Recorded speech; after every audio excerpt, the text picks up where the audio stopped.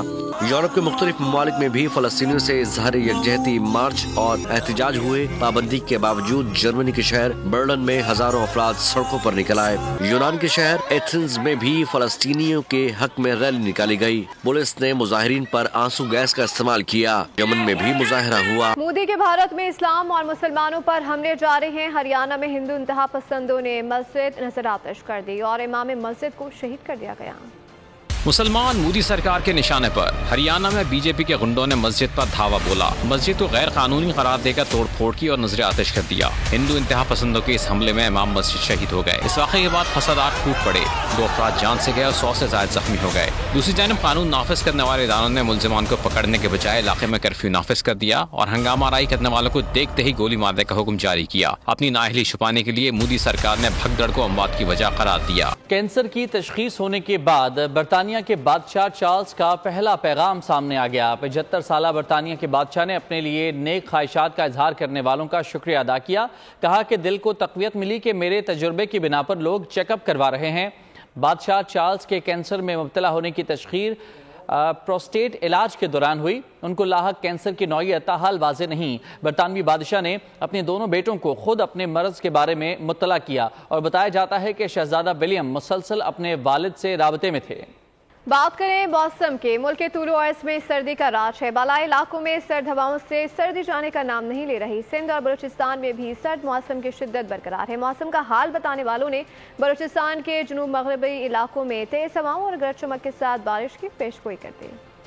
کراچی سے خیبر تک سرد ہواؤں کی یلغار، کہیں بارش تو کہیں برف باری سے موسم ٹھنڈ ڈھار۔ بالائی علاقوں میں پہاڑوں نے سفید چادر اوڑھ لی۔ شدید ٹھنڈ سے شہریوں کی مشکلات میں اضافہ۔ اسکردو میں پارہ -9 تک گر گیا۔ کالام -8، استور -7، گلگت اور ہنزا میں -6 ریکارڈ کیا گیا۔ اسلام آباد اور مری میں سردی نے گھر کر لیا۔ لاہور سمیت پنجاب کے مختلف شہروں میں سورج نے آنکھیں دکھائیں، لیکن ٹھنڈی ہوا نے گرمی کو بائے بائے کر دیا۔ مختلف شہروں میں دھند نے ڈیرے ڈال رکھے ہیں۔